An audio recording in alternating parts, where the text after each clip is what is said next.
Welcome along, guys. Well, here we have what could be considered almost a bit of a classic. This is a Suzuki GSX S1000. Now, this bike came out in 2015. Last time I rode this bike was in 2015. Things have moved on. It's 5 years later. This bike is still available to purchase in more or less the same guise that it came out in 2015. How does this bike stack up against the latest and greatest Super Nakeds? You can now pick one of these up for £9,700. An absolute bargain. It's 147 brake horsepower, 108 newton meters of torque, and it's got that Suzuki reliability and DNA throughout the whole bike. Let's go take this bike out for a spin and see how it stacks up against the latest and greatest. Chopsy, roll the intro.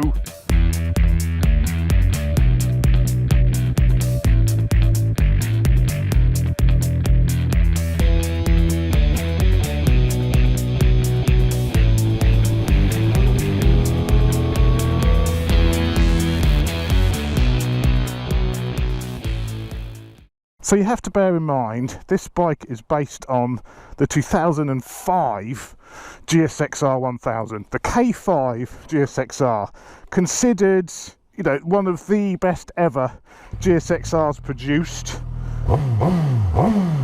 The first thing you notice when you jump on this bike is it's the same with a lot of Suzukis. I'm a massive Suzuki fan. I mean, I've had the new GSX-R.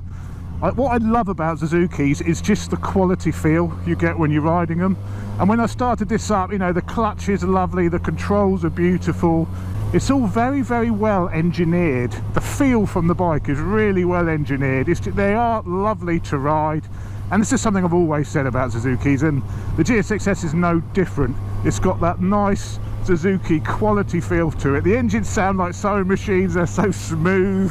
The riding position is also very, very comfortable. You're quite upright, the seat's quite sculpted, it feels like you're sort of fitted into the seat. I don't think there'd be too much option to move around so much in the seat. You're sort of locked in a little bit. But the rest of the ergos, the bars are really high, really wide. Renthal fat bars on this. They're coming up quite high, so you can sort of lock your arms. You know, it's a nice, comfortable position. Perhaps not as sporty feeling as the likes of the Tuono, but it's definitely a road-based, comfortable bike. You get that feel from it straight away. Mid-range power from that engine is pretty good. It's much more responsive than the CBR 1000R, which I think Honda have over-geared that bike. This is geared nicely. It's got a bit of torque, it's got a bit of drive when you open the throttle. That really was one of my criticisms with the CB 1000. It lacked a little bit of a low-down pickup.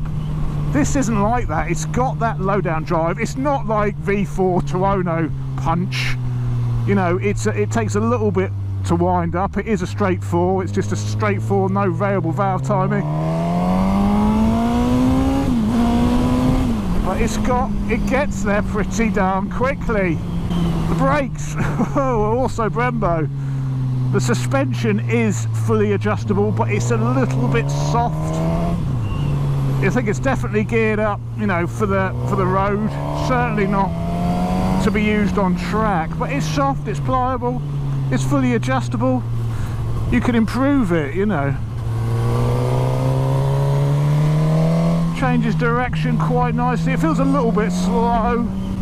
The bike is 209 kilos wet, so it is also a couple of kilos lighter than the CB as well. The CB is also, I think, about 4 brake horsepower less than this, and the CB is a little bit less torque than this, and the CB is 11.5 grand. So, you know, for 9.7 you start to see the appeal of this machine compared to its rivals. Because it's old school, there's no electronics, quick shifters and blippers. You know, it's not even an option on this machine, a quick shifter and blipper. You can't even get one. You have to look aftermarket if you want a quick shifter and blipper. But I can forgive it that, you know, the gearbox is so nice, the clutch feels so nice.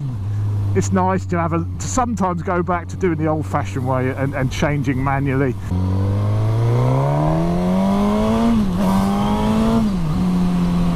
Yeah, nice bit of punch in the mid-range.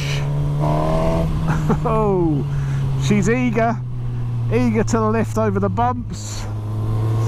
Yeah, it's a really nice fun bike. One of my criticisms with it, and you know, this was the same really when it came out, a lot of people mentioning snatchy throttle response on this bike. It's something they seem to get their heads around a bit with the Katana. I didn't notice it quite as much on that. I think they changed the throttle grip slightly, but on this bike there is a little bit of snatchiness. Now it's only really around, it's fine at the bottom end, it's fine at this revs. It's if you're in the sweet spot, about 5 or 6 grand, that's when you'll notice it's a little bit jerky on the throttle. You know, all of the new modern bikes these days, the throttle response is really, really good. This is behind because it's got that old design. So if I was to buy one of these, it would be a bike I'd probably get shipped, or a Power Commander, just to smooth out that mid-range throttle response, because it's not perfect. It's much better than it was, but it's still not perfect. So it's here, 5 grand plus. It's a little bit jerky. So on these sorts of country lanes where you're leaving it bubbling because you want to have the instant power, it's not terrible, but it's not perhaps as smooth as some of the modern stuff. Oh, that motor absolutely screams. It howls, sounds absolutely beautiful. I can only imagine how nice it would sound with some sort of pipe on it. Let's try and give it a bit of an open up.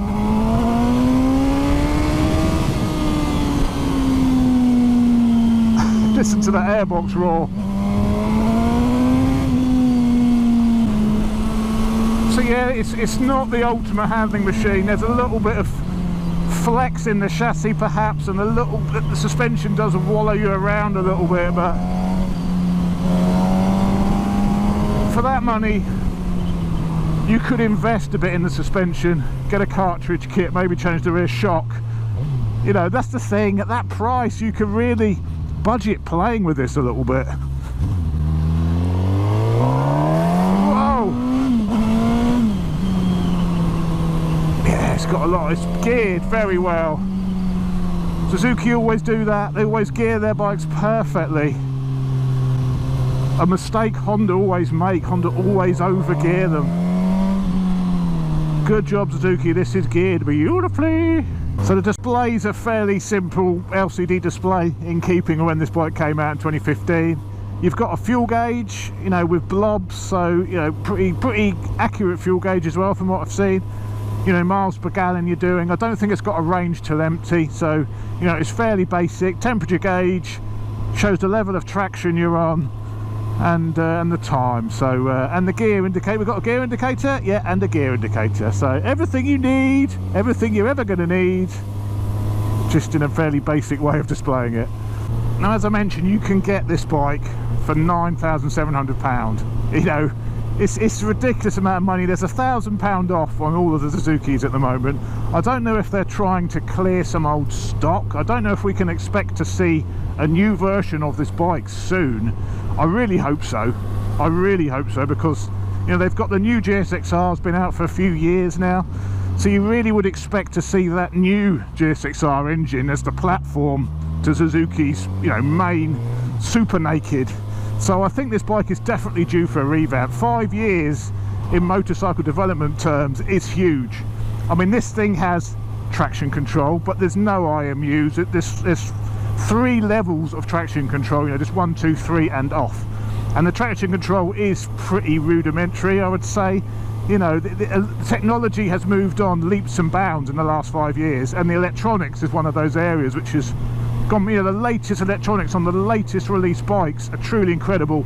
Now this is lacking a little bit, but that's reflected in the price. Second gear, ready for the overtake, 4,000 revs. Let's see how she pulls. Very well is the answer. It's not as punchy because it's a straight four. Obviously they're always a little bit flat. You've always got to get to the upper echelons of the rev range to really open them up and get the most from them. So compared to the likes of the Triumph Speed Triple, it's nowhere near. It's not got as much punch as that engine. It's a bit similar. The mid-range and pickup is a similar sort of performance to the Street Triple RS, I would say. It's got that lovely sort of airbox roar that bike's also got as well. But you know, it's not as punchy as the Speed Triple. It's obviously not as punchy as the Tuono and then the V4 configurations. You know, all the V4 nakeds. Nowhere near got the punch of those. The twins, of course, deliver a lot more torque.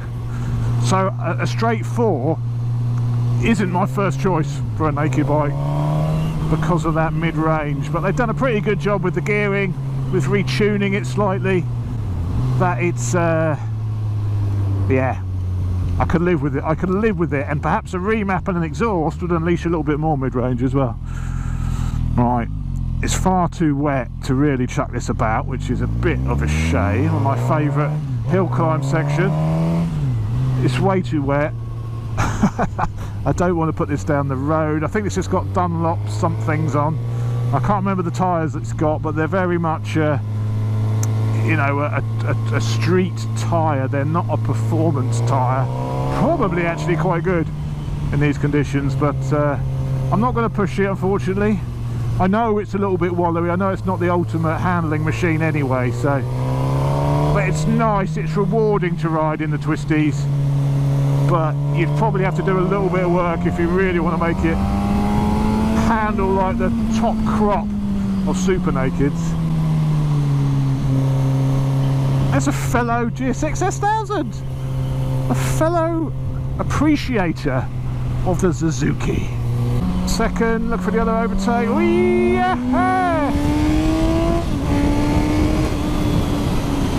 She likes to scream. We'll give it a proper open up in a minute. We'll unleash her fully in a moment. It's a quick bike. 147 brake horsepower. It's fast. 209 kilos. You know, yeah, it's slightly heavier than the latest Cropper Super Nakeds.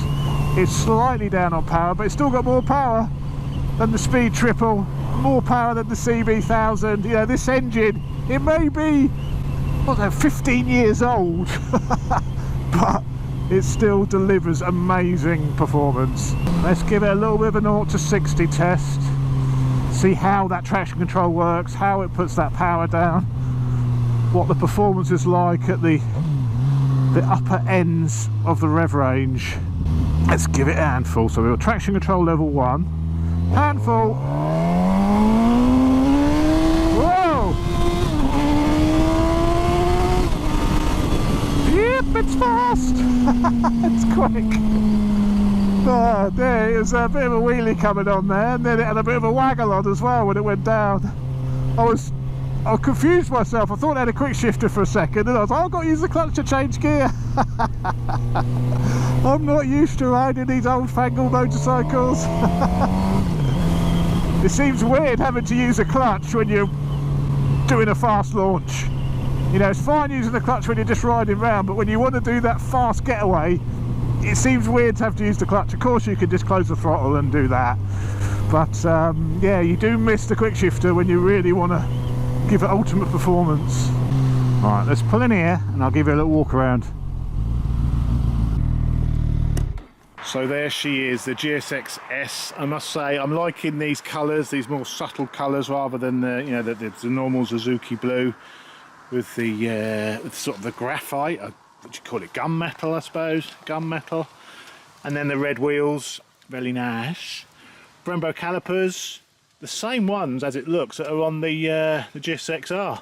The braking is very good. That's one thing Suzuki did to these a while ago. They added nice Brembos to them. The master cylinder is Nissan. Now on this bike, the GSX-R was criticised for having a lot of movement in the brake lever. No problem on this. I don't know why the GSX-S never suffered with the same lever movement problems that the GSX-R did. It's still got rubber hoses, but it doesn't suffer with that same brake lever issues, so it's a bit odd, don't quite understand it, but the brakes are perfect on this. There's none of that too much lever movement. Exhaust is underslung, which is nice, you know, it's all hidden away, it's all stainless steel. It's a nice, I like the black of the exhaust as well, it's quite nice. There is that legendary GSX-R K5 motor. There's that LCD dashboard. That's all the information you need, but very much old school by today's standards, but it's fine. Everything you need, quite, you know, not too big, clear rev counter, you need nothing more. Suspension is, I think, KYB, looking at the adjusters, but it's adjustable for preload, compression, so it's got preload adjustment here. I think that's probably compression dampening. At the bottom of the fork you've got the rebound dampening, so it's fully adjustable suspension. As I mentioned, it does feel a little bit soft. I've not played with the suspension. You can probably add a bit more preload into the front, probably sort it out for me. The rear shock looks like it could be a little bit less adjustability built into it. It's got a preload collar, but I can't see any compression or rebound dampening on that shock. So I think, you know, I think the rear shock, if you want to upgrade or spend a bit of money on the bike, probably the rear shock would be the thing to replace, I would say. Lighting is no LEDs on here. This is all conventional halogen bulbs, you know, even the indicators, conventional indicators. The tail light though, you do get an LED. Tyres, I thought they were Dunlops, they're the Dunlop Sport Max. So not a bad rubber actually. Not too bad rubber at all on there. So there she is, the GSX S1000. Let's jump back on.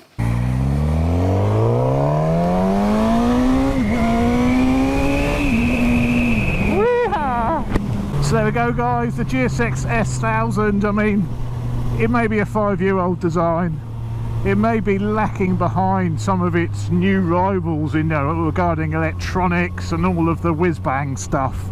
But if you want a bike which is fundamentally fantastic, brilliant engine, capable chassis-ish,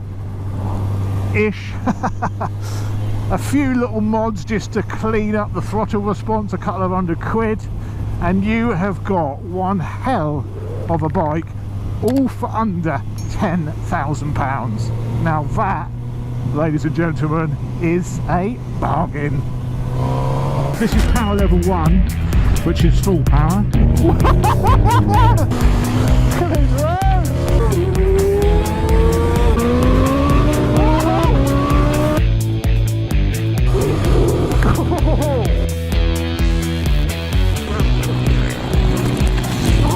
It's down, boy. I could do that all day. What have you done here? I told you I was scared back there. I've never dropped a bike before in my life. Oh, backfire. That's it. That's it.